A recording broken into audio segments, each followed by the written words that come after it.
সারাদিন এই রোদের মধ্যে চা বিক্রি করতে করতে আমার শরীরটা একবারে সিদ্ধ হয়ে গেল। আর ওদিকে আমার একটা মাত্র মেয়ে, মামরা মেয়ে, বাসায় একা একা কী করতেছে জানি না। রান্না করলো নাকি করলো না, বাজার করা আছে নাকি নাই তাও জানি না। মেয়েটা আমার কি করবে একা একা, এই চিন্তায় আমার আর ভালো লাগে না। নেন ভাই, আপনি না চা চাইছিলেন, চাটা নেন। আজকে আমার শরীরটা খুবই খারাপ লাগতেছে, কি করব এখন? যাই গে, তাড়াতাড়ি দোকান বন্ধ করে বাসায় যাই, দেখি ভগবান কি করে। আহ এদিকে চালার মেয়েটা বাড়িতে একা, বাড়িতে ঘুরতেছে, দেখতেছে যে ঘরে কিছু নাই, বাজার করতে হবে। তাই সে বাজার থেকে কিছু সবজি কিনে এনে রান্না করার জন্য কিনে আনলো এবং কি রান্না করবে বাসায় গিয়ে। পরে বাসায় যায় দেখেন কী করে, ওই দেখেন রান্না করতেছে, সে মনের মতো করে রান্না করতেছে, তার বাবাকে খাওয়াবে এবং কি সে খাবে। রান্না প্রায় শেষ হয়ে গেল, কিন্তু তার বাবা এলো না, তাই সে নিজে খেয়ে তার বাবার জন্য ওয়েট করবে। আগে খেয়ে তারপরে তার বাবাকে খাওয়াবে।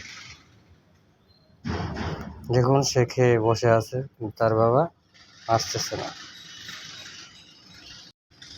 মেয়েটা অনেকক্ষণ বসে থাকার পর তার চোখে ঘুম এসে পড়ল, তাই তার বাবার উদ্দেশ্য করে বলতেছে,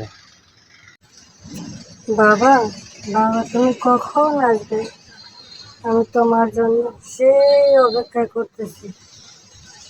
এখন আমার তো চোখে ঘুম পাচ্ছে, তুমি কখন আসবে বাবা?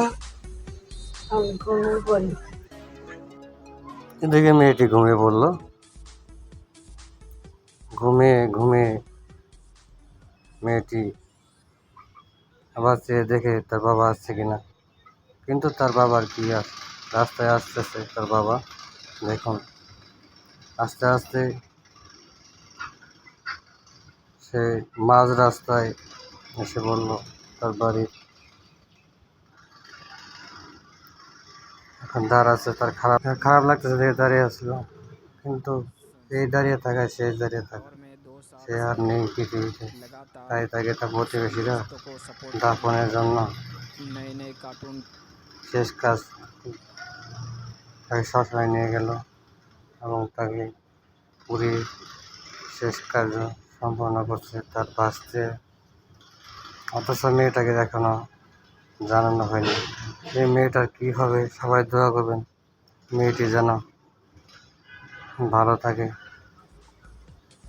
ঠিক আছে, সবাই ভালো থাকেন, মেয়েটার জন্য দোয়া করবেন। শুনলাম আমার বাবাকে ওরা পুড়িয়ে ফেলেছে, এখন আমার কি হবে? আমার কে দেখবে? আমার তো কেউ রইল না এই দুনিয়াতে, আমার আর কেউ রইল না।